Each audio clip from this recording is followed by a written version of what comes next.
20 million years ago, these were fertile hunting grounds for Megalodon. Rich estuaries flush with seabirds, crocodiles, and marine life.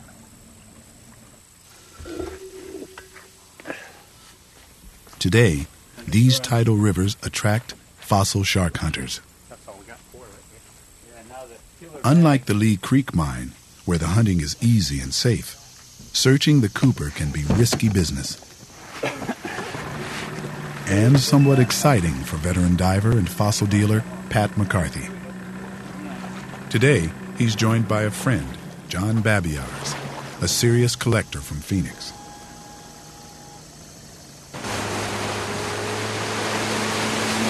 Together, they'll brave water infested with snakes and alligators for what lies on the river bottom. A lot of people have asked me to take them in the river, but I'm very hesitant. I usually don't do it anymore. It's a little too intense for them, and usually they don't have the experience they need to come and dive in a river like this. John, on the other hand, he took to it immediately. I mean, I was amazed. He went right down the anchor line, had no fear at all. But still, the both of us have had some scary days down there over the past couple years.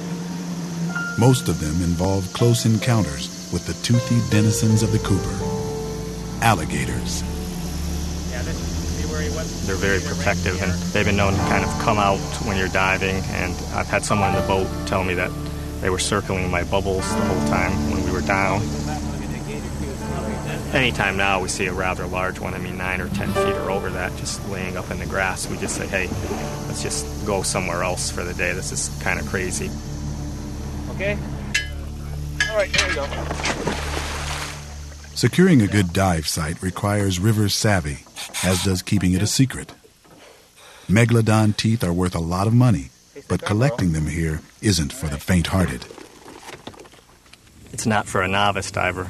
Visibility's very limited, and you've got to use a lot of different gear, really powerful professional underwater cave light that we use because the water's basically a tannin colored, almost like an iced tea.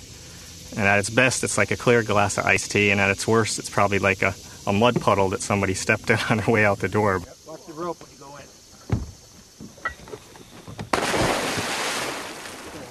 We jump off the bow of the boat, grab the anchor line, and we head down the anchor line, make sure the anchor line is set. And of course, you got to remember visibility most of the time is either 0 or a foot, so you can barely see your hand in front of you, even with your light.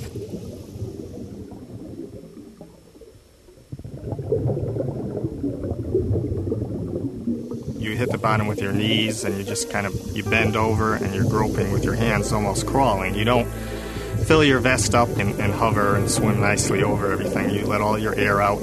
You're actually crawling on the bottom.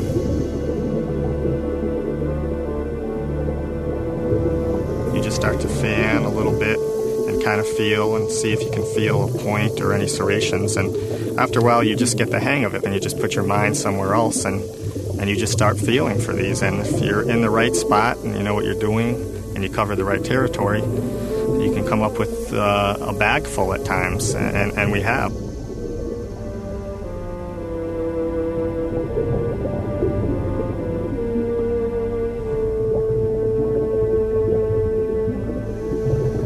Where else can you go and find something like that? I know people dive for treasure, but that's something you almost have to be wealthy to get into that kind of profession to begin with, and very few people can do that.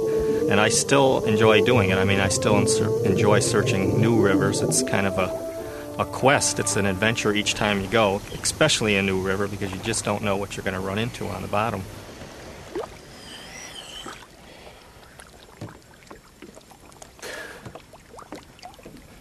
Any given day, you'll find 10 or 20 of the small ones, and as you can see, they're not serrated. They're beat up, water-worn. They've been tubbled, they've come out of the formation, they've been tossed back in, and they're virtually just about everywhere down there you can find one or two. They're nice, they fill a purpose, but what we really have in mind is when we go down the river and we pick up something like this. This is like finding a chest of gold doubloons to anyone else, and to me that's the prize of the month or sometimes even the year. These dangerous dives have paid off handsomely for McCarthy and Babiarz. Their megatooth jaws are irrefutable proof of Megalodon's long and terrible We reign. would think that the larger teeth are, but Megalodon as a species was around 15 to perhaps 20 million years. So in terms of success, it was a phenomenally successful species. It ruled the seas. Its extinction was not because it was a poorly designed organism. It was adapted to a particular very specialized lifestyle, and when that lifestyle changed because whales disappeared, it simply couldn't evolve fast enough to survive and was gone. And that's the way probably most species go extinct. The world changes too fast for them to adapt, and it's over.